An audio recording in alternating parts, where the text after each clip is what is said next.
L'air du temps revient ce dimanche 19 juin 2020 sur e-radio. La tension politique au Sénégal, les difficiles conditions de préparation des élections législatives, le dialogue de sourds entre le pouvoir et l'opposition, la réserve supposée du Sénégal à la limitation de mandat dans le cadre du protocole de la CEDEAO seront entre autres les principaux points de débat. Alassane Samba Diop reçoit Abdoul Aziz Diop, ancien membre du Forum civil, et Mamoudou Wane, directeur de publication du journal L'Enquête. L'air du temps, dimanche 10h-11h sur e-radio.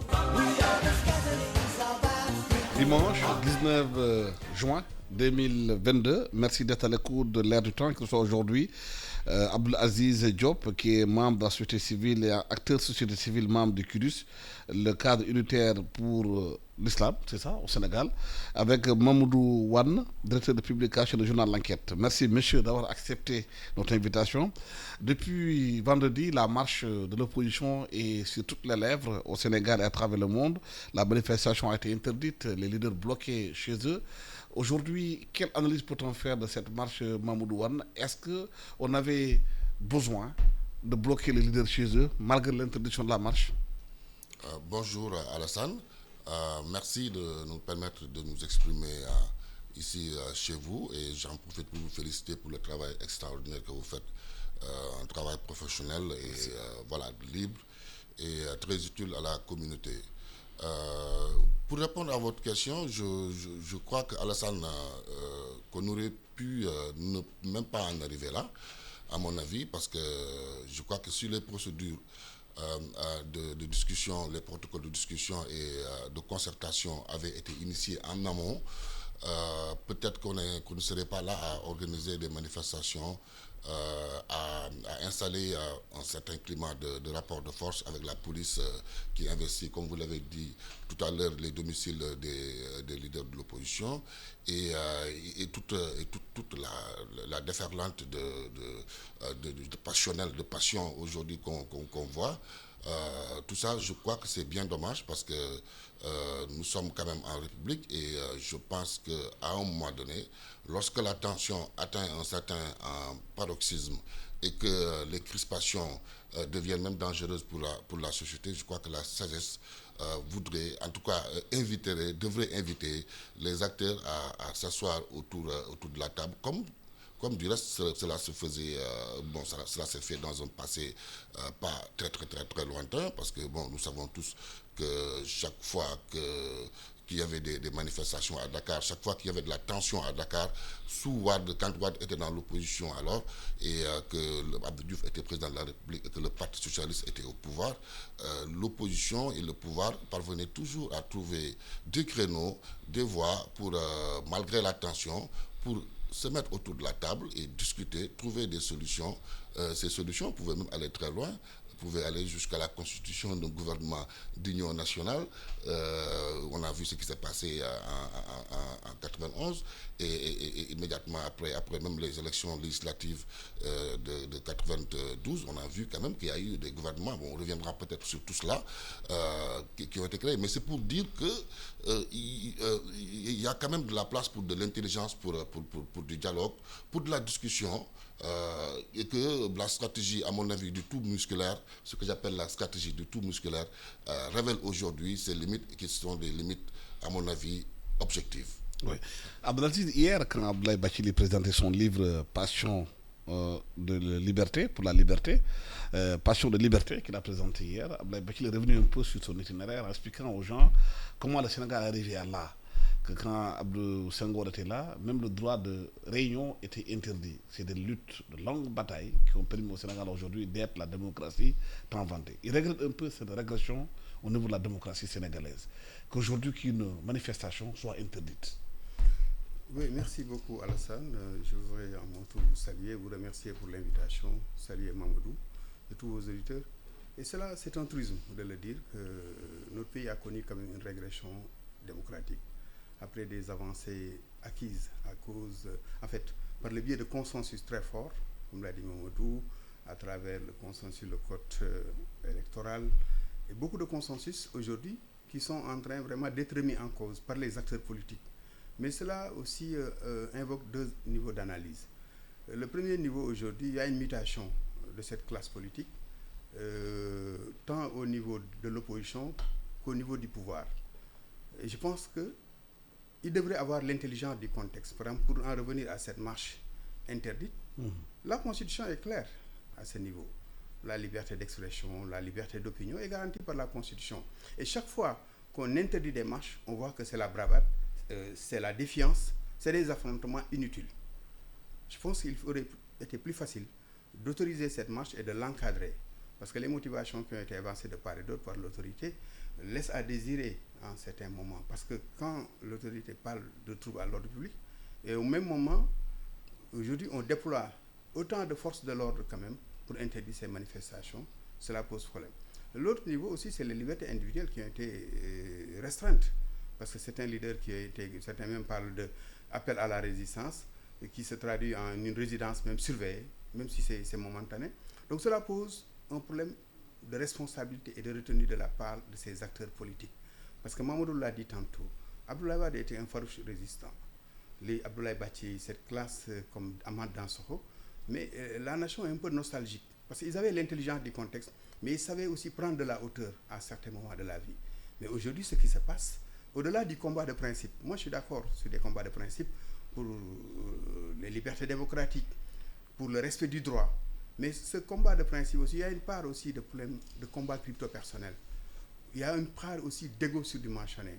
Parce que quand chacun campe sur sa position, souvent pour des positions purement personnelles ou des ambitions purement personnelles ou partisanes, et mettre au-dessus, en deçà l'intérêt général, cela pose problème.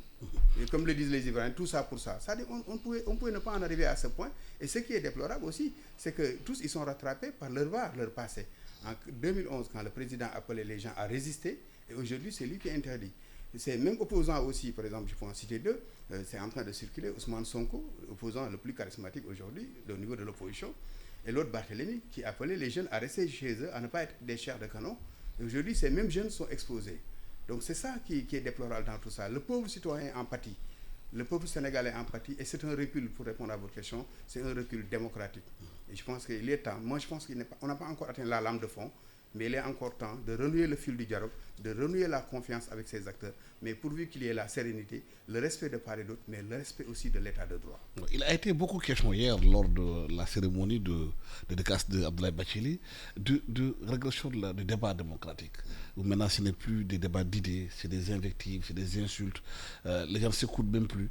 Même si Abdoulaye Bathily trouve quelque part que la jeunesse doit continuer la lutte pour la libération de l'Afrique, mais qu'elle doit se faire peut-être sur des bases beaucoup plus saines, aussi bien du côté du pouvoir que de l'opposition. Oui, Alassane, exactement. Je souscris totalement. Je pense qu'il y a une forte régression du niveau. Vous savez, on dit souvent que notre société connaît depuis quelques années quand même des régressions sur plusieurs échelles. Pas seulement d'un point de vue politique, mais du point de vue également du niveau, au niveau de l'enseignement primaire, élémentaire, secondaire et même universitaire. On n'a plus les mêmes type d'étudiants qu'on avait il y a quelques années, cela est évident, mais cette régression, elle est également constatable sur le champ politique, et de façon évidente, parce qu'il y a une régression un affaissement du niveau de discours qui est visible, et puis l'intrusion des injures, de l'insulte, amplifiée par les réseaux sociaux, parce que nous le voyons tous et nous le vivons tous. Un petit article que vous mettez dans les sites internet, vous voyez immédiatement au bout de 5 minutes qu'il y a une chaîne d'injures qui l'accompagne, et cela est assez nouveau.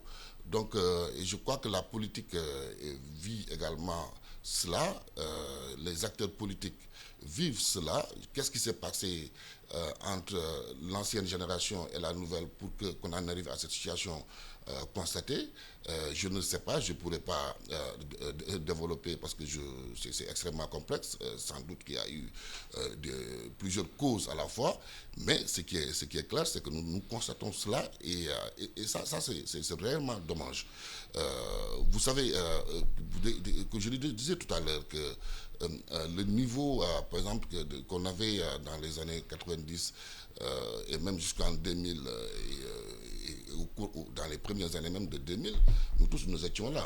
Donc nous voyons les politiques déployées et on voyait clairement que ces gens étaient courageux, avaient réellement foi dans ce qu'ils faisaient, mais en même temps que c'était des gens extrêmement raisonnés, intelligents, et voilà, donc je pense qu'il faut les deux. Comme je disais tout à l'heure, le tout musculaire ne marche pas, donc il faut allier l'intelligence au courage que les gens peuvent déployer en politique, et cette intelligence, elle est politique. Et l'intelligence, pour moi, lorsqu'elle est politique, elle se décline dans les processus qu'on met en avant pour dépasser des situations de crise qui peuvent mettre à mal la société, parce qu'on est dans des extrêmes extrêmement dangereux pour la société. Et à mon avis, c'est regrettable qu'on en arrive à cette situation. Mais ce qui est clair, et ça je crois que c'est extrêmement important, c'est que de toute façon, les acteurs politiques que nous avons aujourd'hui sur scène sont obligés de se mettre autour de la table, aujourd'hui ou demain. Donc, je pense que la sagesse voudrait bien que ça se fasse aujourd'hui, puisque la possibilité leur est donnée de le faire.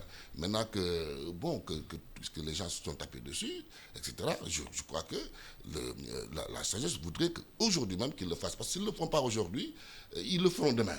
Et qui sait donc ce qui va se passer entre le moment où nous parlons et et les prochains mois qui vont venir, si les gens restent dans cette dynamique de confrontation qui, à mon avis, ne peut déboucher sur rien de bon. Il y a Amadou Lamine Sall, écrivain et poète, qui a fait un certain nombre de propositions dans une contribution par rapport à la situation que nous vivons.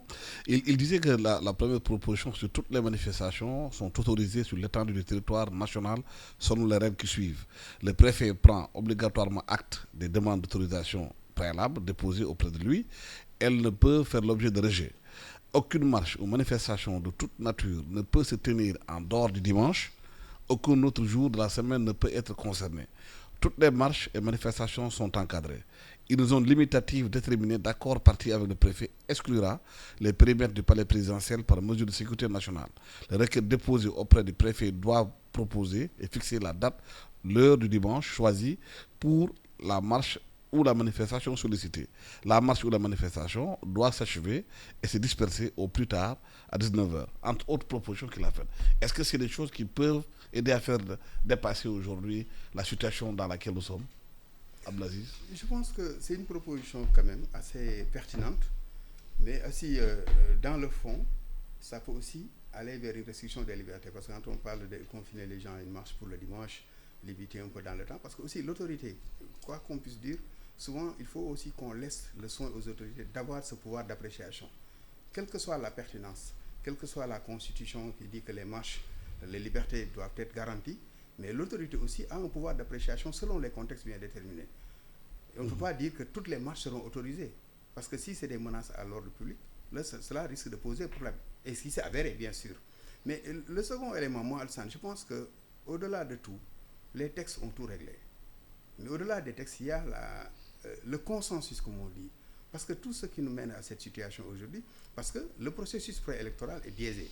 Je prends par exemple le cas du parrainage qui constitue aujourd'hui une entrave.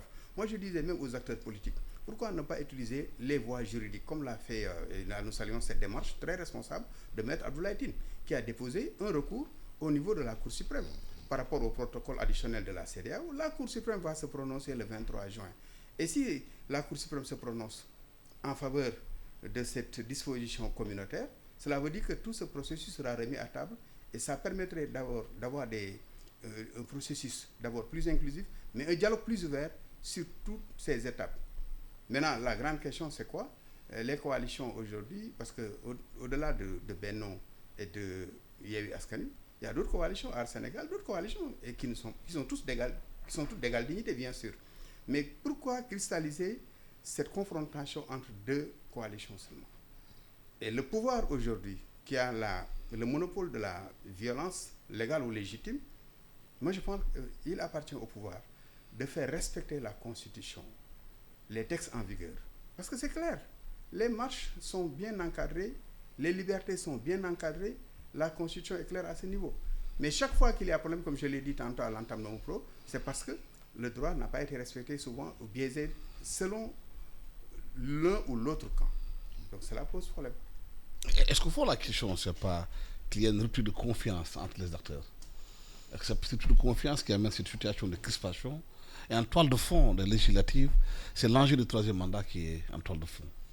Cette bataille-là est menée de part et d'autre.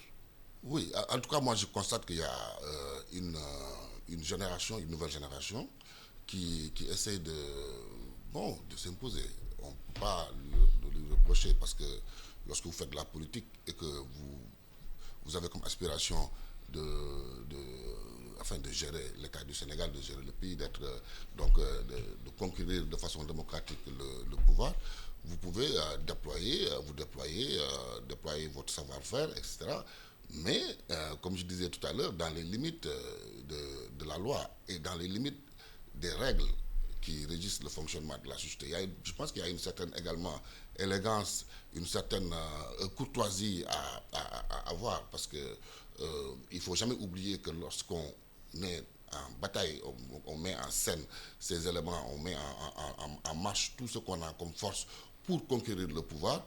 On peut y arriver un jour et être dans une situation où vraiment vous êtes là, comme vous le disiez tout à l'heure, à subir les tempêtes du Var. Donc, lorsqu'on est là aujourd'hui et qu'on attaque les forces de sécurité, parce que les gendarmes et les policiers qu'on déploie dans la rue, ils étaient là, sous Wade, c'est les mêmes qui réprimaient les manifestations d'alors. Et c'est les mêmes qu'on retrouve aujourd'hui, qui sont là, et voilà, donc c'est les mêmes qu'on retrouvera demain sur scène. Donc il ne faut jamais oublier cela. Mais il y a une chose aussi, d'interdire la marche, oui, en disant qu'il viole la loi parce qu'on entre dans une période électorale où il y a la pré-propagande interdite par le CNRA, la loi doit être appliquée. Mais est-ce qu'aussi on doit restreindre les droits élémentaires des gens d'aller venir, de bloquer leur maison, de les empêcher d'aller à la mosquée, entre autres? Est-ce qu'on n'est pas allé trop loin aussi, oui, en violant les droits élémentaires de le principe, c'est la liberté. Moi, j'étais sur le terrain le vendredi lors de la manifestation. Bon, on a pu constater quand même qu'il y avait des problèmes. Parce qu'on ne peut pas bloquer des leaders chez eux. Mais bon, l'État a pris cette responsabilité de faire cela. Et ça, c'est des choses peut-être à dénoncer. Parce que moi, je ne peux pas cautionner la non-liberté. Voilà, le fait qu'on cloisonne des gens chez eux, le fait qu'on interdise. Le principe, c'est l'autorisation. Maintenant, il y a des paramètres qu'il faut prendre en compte, à mon avis. C'est des paramètres de sécurité. Personne n'a intérêt aujourd'hui également que le pays s'installe dans une dynamique où vraiment l'anarchie s'installe de telle sorte qu'on ne peut même plus travailler. Et ça, ce serait dommage qu'on en arrive à ces extrêmes-là. Donc, je crois qu'il y a d'une part l'exigence de respect des libertés individuelles, des libertés de parti, mais il y a également la responsabilité également de protéger le commerce, de protéger l'économie, de protéger la libre circulation également des personnes au niveau de Dakar, parce qu'on sait que la circulation déjà, elle est difficile à Dakar, même lorsqu'il n'y a absolument pas de manifestation. Bon, si on parvient à trouver un juste milieu entre ces deux exigences-là, je pense qu'on peut s'en sortir. Mais Alassane, moi je pense qu'en République, il faut quand même qu'on se dise la vérité. C'est-à-dire qu'il faut que la règle, ça doit être la responsabilité de tous les acteurs. Pas simplement la responsabilité d'un camp. Bon, voilà, donc c'est pas parce que vous êtes, par exemple, dans l'opposition que vous pouvez faire ce que vous voulez. C'est pas parce que vous êtes là en train de réclamer des droits que vous avez le droit de casser la maison d'autrui, le véhicule d'autrui, le véhicule du citoyen qui n'a absolument rien à voir avec les manifestations, etc. Et voilà, donc il faut condamner certaines restrictions de liberté, mais en même temps, à mon avis, il faudra aussi appeler les gens à être responsables. Le Sénégal aujourd'hui à un niveau où vraiment on ne peut plus faire machine arrière. Parce qu'on a quand même vu ce qui s'est passé en 2000. On a vu Abdou Diouf, mais appelé Maître Abdoulaye Wade, le féliciter comme nouveau président de la République. Et cela a été constaté dans le monde entier. On nous a félicités. Donc on a aussi une image à préserver. Je crois que les acteurs politiques aussi doivent comprendre qu'on a une image à préserver. Au-delà du parti au pouvoir, au-delà du président Macky Sall, au-delà de qui que ce soit, il s'agit du Sénégal, hein, parce que bon, les hommes passent. De toute façon, le président Macky Sall qui est là, d'une façon ou d'une autre, il ne sera plus là. Il va céder la place à une autre personne, mais cette personne également va céder la place à une autre, etc., etc. C'est comme ça que la démocratie fonctionne. Mais ce qui reste constant, c'est le Sénégal. Et c'est les enfants de ce pays, ceux qui sont nés, qui sont là, qui ont 5 ans, 6 ans et qui vont avoir 20 ans dans 15 ans, ceux qui ne sont pas encore nés, etc. etc. Et donc, cet héritage-là, à mon avis, doit être préservé. Et lorsque nous parlons et agissons au sein de l'espace public, il faut qu'on ait toujours au moins une pensée pour l'image du Sénégal, pour la bonne réputation du Sénégal, qui est quand même un pays, quoi qu'on dise, qui est respecté à l'étranger. Ouais. Cette pensée a été articulée par le khalife général des Niassènes, qui a fait un appel dans une vidéo à tous les camps, en demandant d'arrêter de prendre les Sénégalais en otage, en mettant tout le monde face à ses responsabilités, aussi bien Ousmane Sonko que Macky Sall. Oui, je pense que, et c'est ça qu'on attend aussi des régulateurs sociaux, des religieux, mais aussi de la société civile. Non seulement cette équidistance, mais qui ne signifie pas forcément une neutralité. Parce que chaque fois que l'intérêt général est menacé, je pense qu'il faudrait aussi prendre position courageusement et parler à qui de droit. Et aujourd'hui, la responsabilité, elle est partagée. Parce que, comme l'a dit Mamadou, moi je pense qu'aujourd'hui, il y a un problème qui se pose. Autant nous sommes tous des légalistes, nous sommes tous soucieux d'un état de droit qui respecte les principes, comme les libertés, vous l'avez dit, d'expression, d'opinion, de culte, mais autant aussi, il faut garantir la sécurité des biens et des personnes. Et ça, c'est du ressort de l'État. Parce que dans tout cela, quelle est la part du peuple? Parce que cette confrontation, peut-être, est entre acteurs politiques. Mais le peuple sénégalais a toujours fait preuve de maturité durant ces moments de crise. Nous avons vu en 2011, les gens avaient presque bravé tous les interdits, il y avait des marches, des rassemblements pour une forfaiture. Mais à l'heure du bilan, toutes les revendications n'ont pas été satisfaites, bien sûr. Les gens demandaient le départ du ministre de l'Intérieur, les gens demandaient que Wade ne se présente pas. Finalement, tout s'est bien passé, mais à l'heure du bilan, ça dit que lors des élections de 2012, le peuple a su trancher. Nous l'avons vu aussi en mars.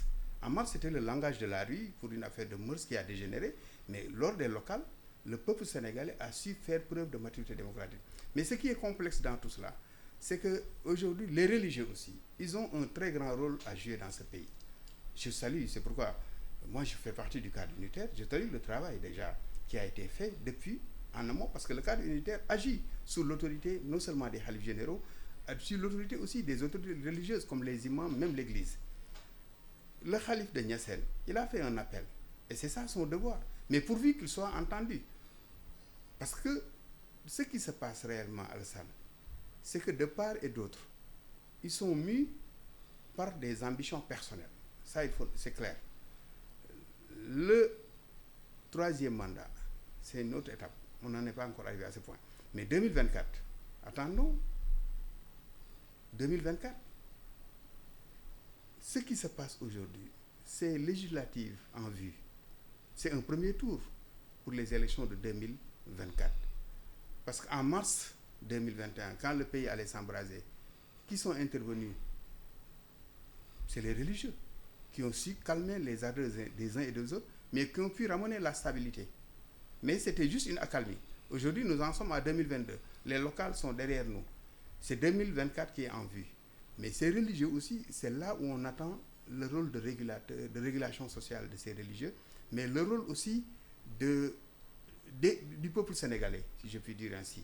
C'est-à-dire le peuple sénégalais dans son entièreté, les citoyens à qui appartient la souveraineté, doivent aussi savoir faire la part des choses. Ne pas être des chairs à canon, comme je l'ai dit tantôt, selon le bon vouloir des acteurs politiques. Les rapports de force n'ont jamais rien réglé. C'est à travers le dialogue, c'est à travers le consensus, c'est à travers les rapports de confiance qu'on peut en arriver à des consensus pour aller vers des élections apaisées, transparentes. Je dis le 23 juin n'est pas encore loin. Attendons-nous. Le verdict, même si le verdict part du bon ou du mauvais sens, il y a d'autres voies aussi pour ouvrir un dialogue sincère. Pourquoi ne pas même aller à un report, certains le disent, de ces élections, pour arriver à des élections stables. Parce que le plus important dans tout ça, c'est la stabilité du pays, Alassane. Le plus important, nous sommes aujourd'hui dans un contexte différent de 2012, de 2000, de 88. Le Sénégal va changer de paradigme.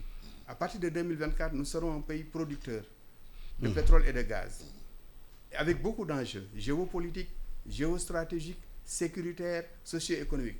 Donc c'est pourquoi moi je pense que les acteurs politiques doivent arriver à un consensus national fort, ne serait-ce que pour la stabilité du pays. Parce que sinon, notre pays peut virer, comme ça s'est passé dans d'autres pays. Et que ces ressources, au lieu d'être une bénédiction, ça peut être une malédiction.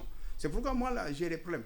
Dans tout ce débat, on n'entend pas ces débats d'idées sur la question de la transition énergétique, sur la question des mutations aujourd'hui qui interviennent dans cette industrie pétrolière et gazière, sur la tension qui existe aujourd'hui au niveau de l'Ukraine et ses conséquences. Pourquoi ce débat n'est pas sur la place publique? Mais c'est des débats recevabilité, irrecevabilité, rejet, recours, répression, résistance.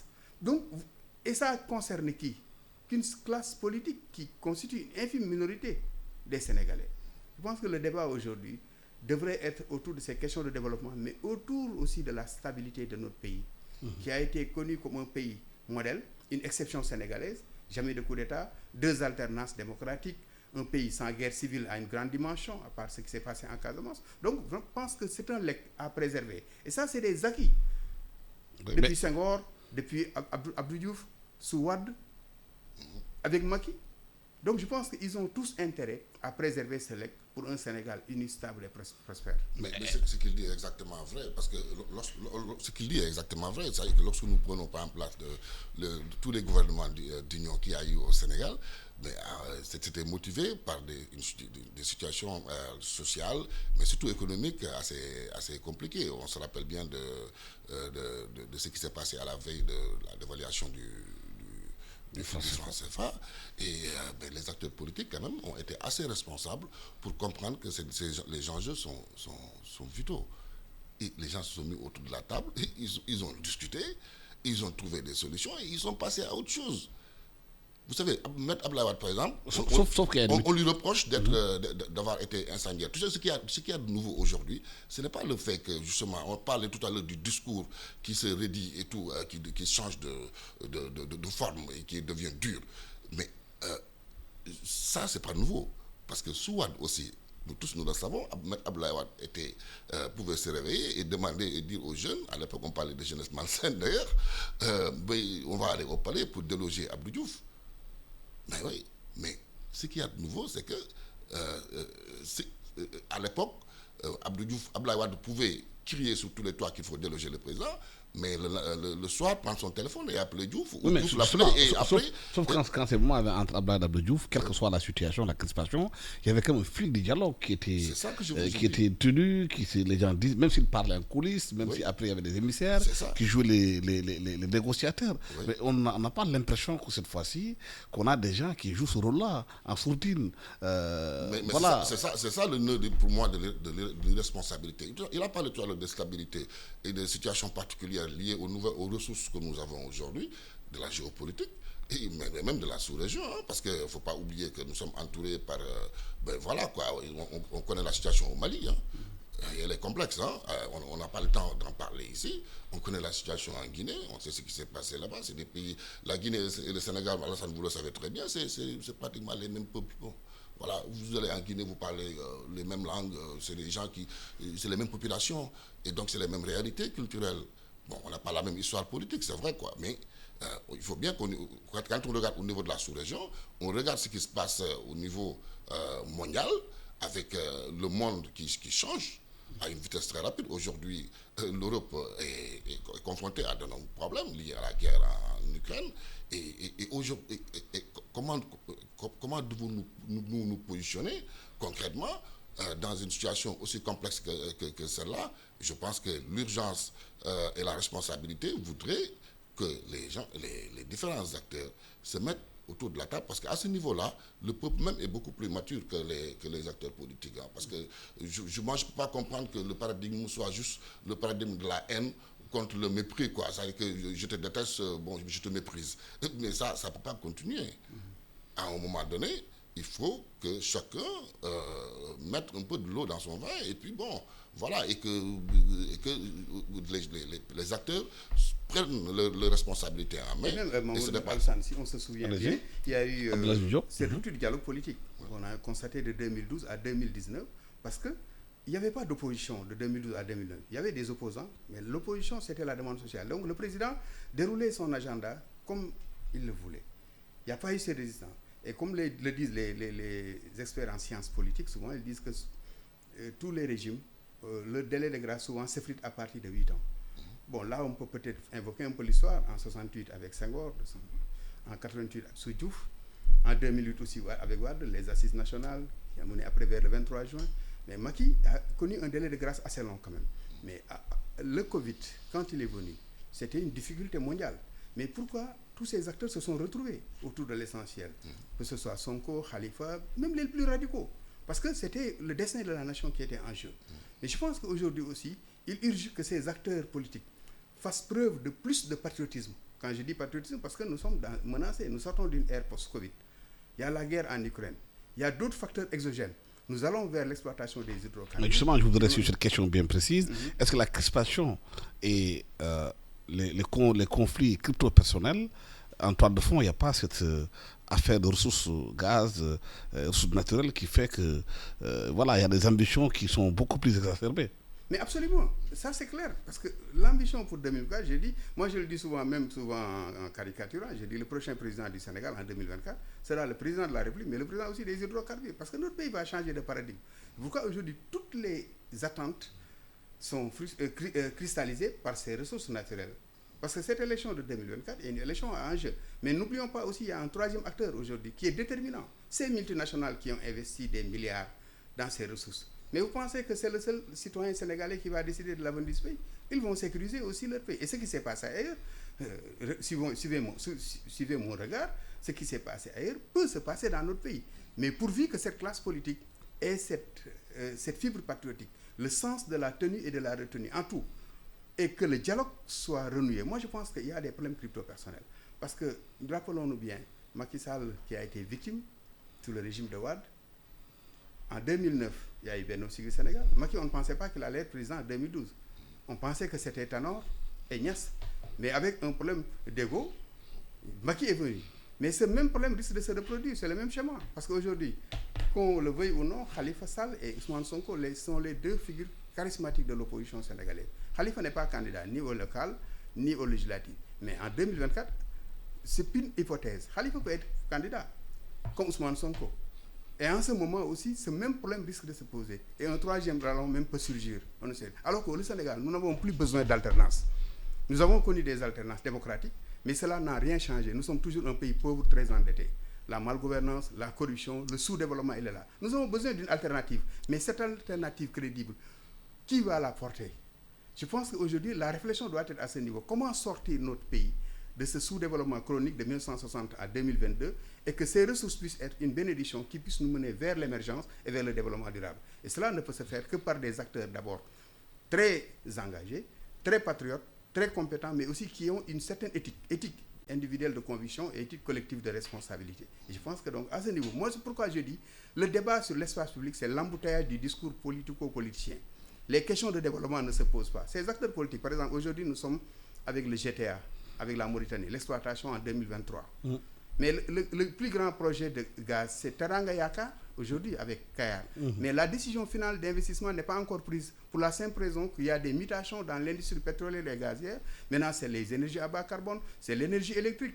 Pourquoi ne pas débattre de ces questions? Par exemple, aujourd'hui, l'agriculture, qui constitue un levier de développement, nous produisons des phosphates en suffisance et on importe des engrais. Pourquoi ne pas discuter sur ces questions?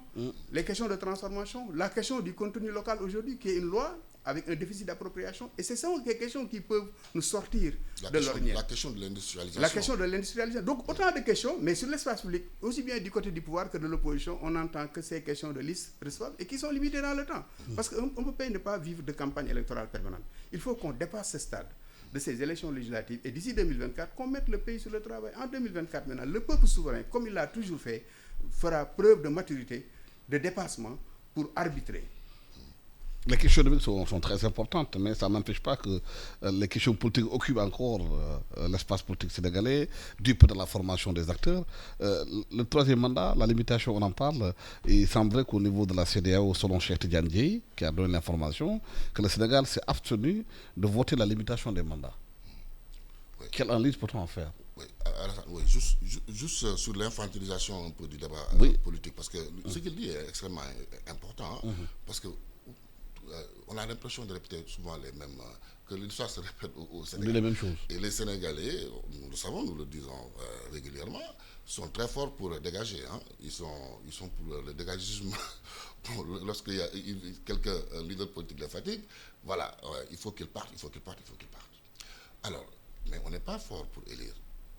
Alors, mais ça, il faut qu'on change le paradigme. C'est-à-dire qu'il faut qu'on se dote en capacité pour, lorsque nous engageons des processus comme ça au niveau de la société, que comment dirais-je, que les projecteurs également soient braqués sur ces personnes qui disent qu'ils veulent être notre président. Alors vous êtes un citoyen, vous êtes... Qui sont ces personnes? Qui sont-elles? Non, je m'explique d'abord. Vous savez, quelqu'un qui ne veut pas être président, qui est chez lui dans son quartier, qui ne veut pas être député, moi, sa vie privée, par exemple, ne nous intéresse pas. Ce qu'il fait, son réseau d'amitié ne nous intéresse pas. S'il a un ami homosexuel ou, je ne sais pas mon problème, s'il est sensible à, je ne sais pas moi, s'il peut signer un document simplement parce que, bon, il est séduit par une femme, c'est son problème, parce qu'il ne veut pas être président de la République. Mais à partir du moment où on dit que moi, je vais être président de la République, à partir du moment où on dit que je vais être député, ça veut dire qu'on sollicite la confiance de l'électorat. À partir de ce moment, la responsabilité voudrait également qu'on vous mette les projecteurs. Les gens se plaignent un peu de ça, ils parlent de trucs, mais je dis que c'est tout à fait normal. Vous allez aux États-Unis, dans toutes les grandes démocraties aujourd'hui du monde, lorsque vous dites que j'aspire à, on vous dit qui êtes-vous? Et on vous braque les projecteurs et on cherche à voir si vous êtes digne de confiance, parce que ça c'est important. Parce que imaginons un peu, par exemple, que je vous installe Alassane Samba Diop à la tête de la magistrature suprême, alors, et que je découvre après que vous êtes très sensible au clin d'œil des femmes, au point de pouvoir signer un décret contre, etc. Et ça, c'est des questions importantes. Et à mon avis, c'est là où se situe le rôle, d'ailleurs, c'est un des rôles de la presse aussi, d'éclairer la lanterne des citoyens pour qu'ils ne se disent pas après que je ne savais pas que telle personne était l'ami de telle personne au moment où je votais pour lui, que tel homme d'affaires était l'ami de tel qui était son ami au moment où je votais pour lui. Et ça, c'est la responsabilité, je dis, une responsabilité fondamentale. Bon, voilà. Moi, pour répondre à votre question sur la question du troisième mandat, moi, je n'ai pas d'éléments factuels. Moi, j'attends que le principal concerné, en l'occurrence le président Macky Sall, dont on prête des intentions de vouloir se présenter à un autre mandat, qu'il sorte et qu'il dise, mais voilà, je vais. Je pense qu'à partir de si on anticipe, aujourd'hui nous sommes dans des dans la dissertation, dans des projections qui ne sont fondées que sur des intentions qu'on lui prête aussi. Moi j'attends de voir, c'est vrai qu'il y a des signaux que certains décryptent comme étant des signaux allant dans un sens, mais ça peut être également des signaux de diversion. Moi j'attends d'avoir des faits. Et même pour la dernière interview de Jeune Afrique, j'ai vu la presse en parler, et puis bon, quand je suis allé lire l'interview, je suis resté sur ma faim, quoi, parce que à la limite c'était à la fin de l'interview une petite phrase qu'il avait lâchée et qui ne traduisait pas du tout une volonté en tout cas de se présenter à un troisième mandat. Moi j'attends de voir ce qu'il en sera après les élections législatives, parce que je pense que maintenant le temps d'attente n'est pas long. Je crois qu'après les législatives on en sera plus clair. Sur cette question bien précise. Oui, sur cette question, moi j'ai un point de vue un peu différent des autres. Lequel? le point de vue, moi je mets l'éthique au-dessus de la loi. Vous savez, la constitution, c'est du droit. Le droit en Afrique, il est manipulé, il est tripatouillé. Tous ceux qui ont violé ces constitutions ont prêté serment. La charte, vous parlez de notre ami Cheikh Tidiane, il a fait une sortie quand même, c'est son rôle en tant d'alerte. Mais il faut préciser aussi une chose, qu'aujourd'hui, au niveau de la CEDEAO, ils ne sont plus 15 pays, 3 sont suspendus. Parce que Cheikh a affirmé que sur les 12, seul le Sénégal, la Côte d'Ivoire et le Togo ont refusé de signer. Mais rappelons aussi que le Mali aujourd'hui, la Guinée et le Burkina sont suspendus de l'espace CEDEAO. Donc actuellement, c'est 12 pays. Pour en revenir à cette question de charte, c'est une présomption, qu'elle soit une charte, la constitution, c'est une présomption de bonne foi. Mais l'éthique est au-dessus de tout cela. Le président de la République, il l'a mis dans la constitution, en son article 27. Mais pourquoi ce débat ressurgit? Moi, je pense qu'aujourd'hui, il faut siffler la fin de récréation. En quoi faisant? Le président qui dit en aucun cas, ça peut être une utopie bien sûr, quelles que soient les circonstances, quelles que soient les conditions, les circonstances, je ferai mon second et dernier mandat. Et là, moi je pense que la parole du président, une parole quand même doublée de cette éthique de conviction, peut faire bonne foi. Parce qu'une constitution aujourd'hui, c'est un cas de figure.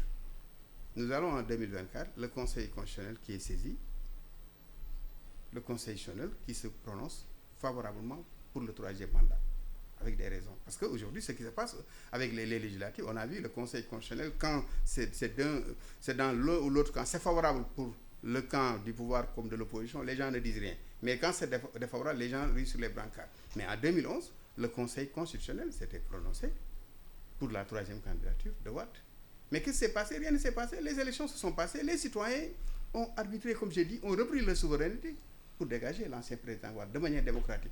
Donc aujourd'hui, la question du 3e mandat, je ne dis pas c'est prématuré, mais c'est une question aujourd'hui qu'il faudrait vider. Et le principal concerné, qui est le président en exercice, moi je dis s'il s'adresse à la nation de manière très solennelle, bon, comme je l'ai dit, ça peut être une utopie.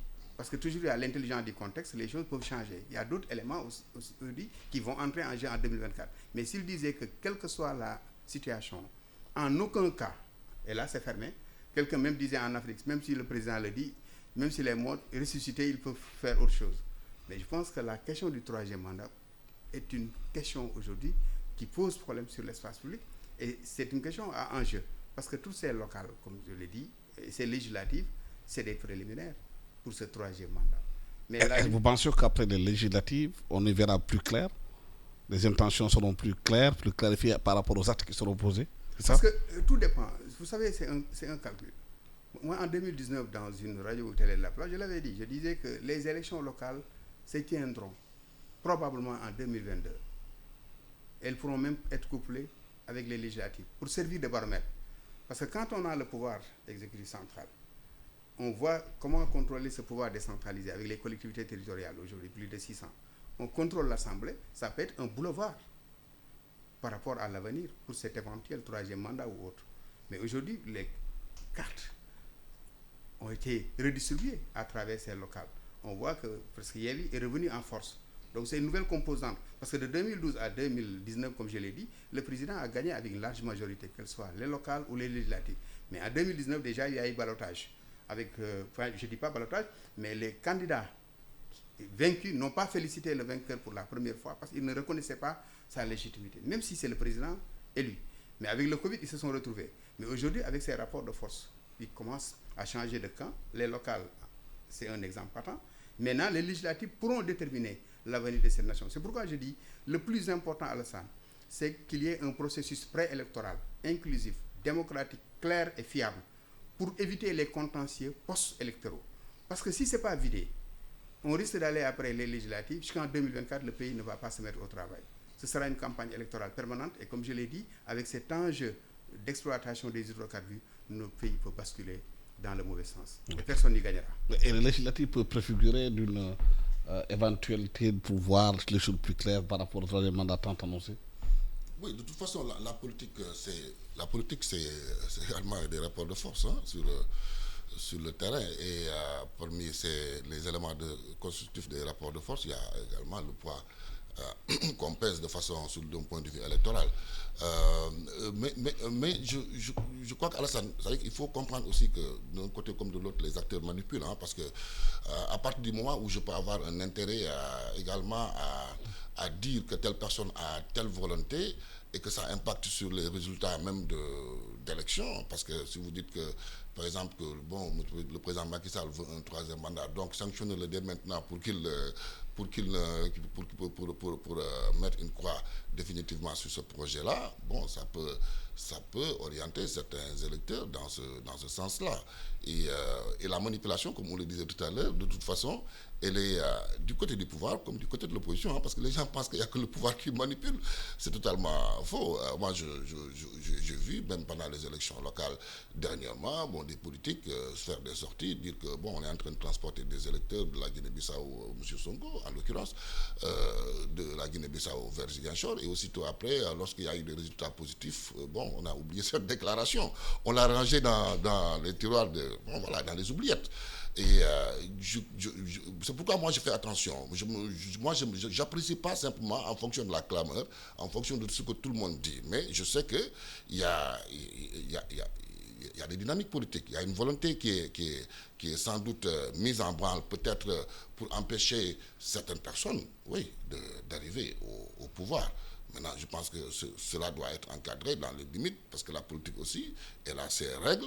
Et ce n'est pas parce que quelqu'un est dans l'opposition qu'on doit faire un investissement, mais excessif de violence pour le neutraliser.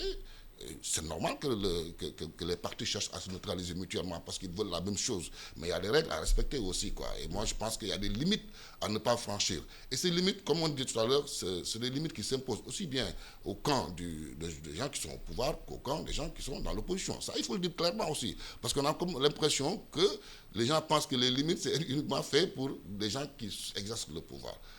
Vous voyez, quand on tient un discours, quand on sort des mots, il faut qu'on comprenne que ces mots-là peuvent avoir un impact très négatif sur le pays lorsque ces mots concernent, par exemple, la première institution du Sénégal.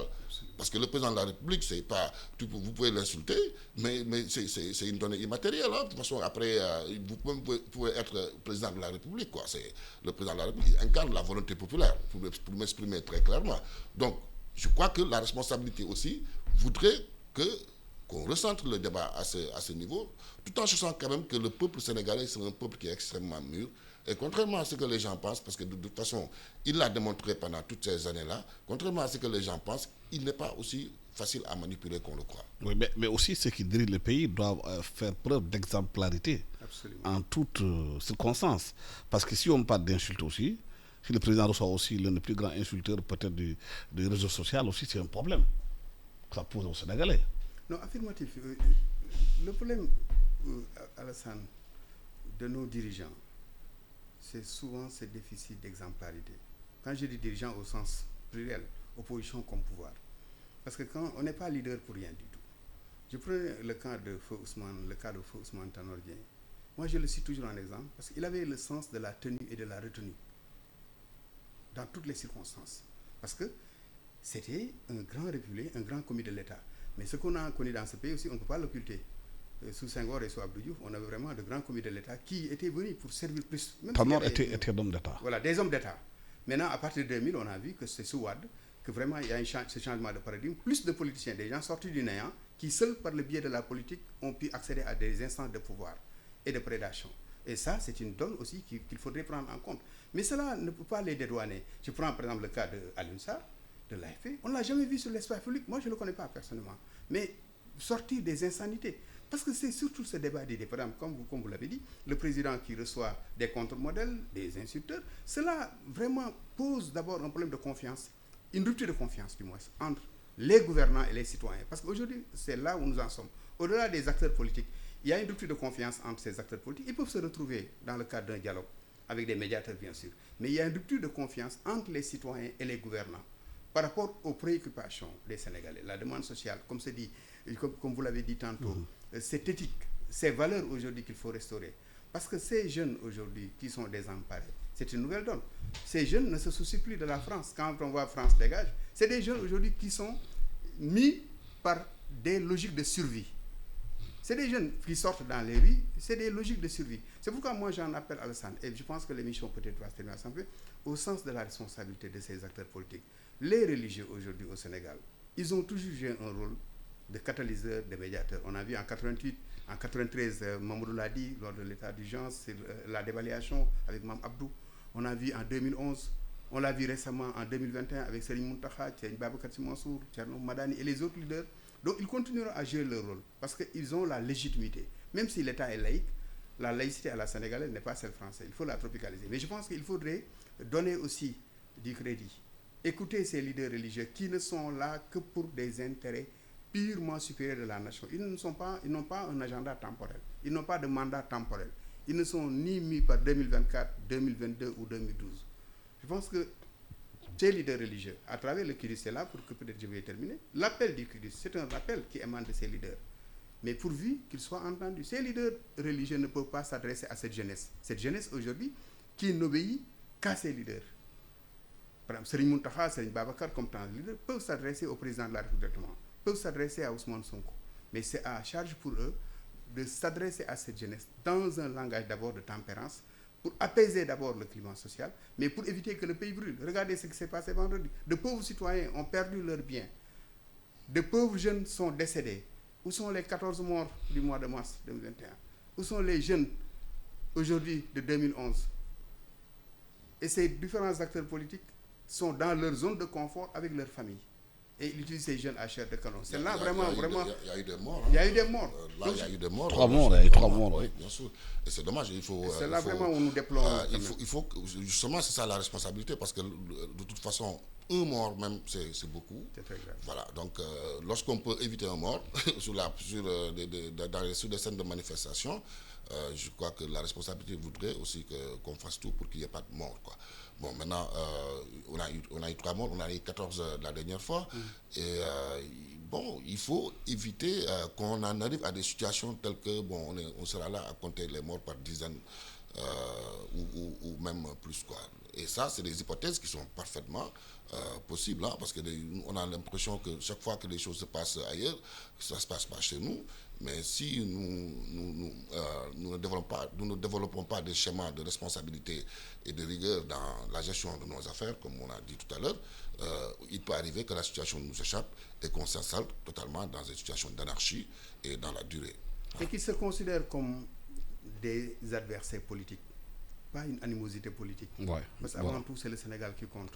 Parce que toutes ces alliances, ils étaient ensemble. Même ceux qui réclament aujourd'hui ce mieux-être, ceux qui combattent le régime, mais ils étaient comptables de ces anciens. Il y a beaucoup d'acteurs aujourd'hui qui se sont recyclés à travers ces différentes coalitions, qui ne font que brouiller les pistes.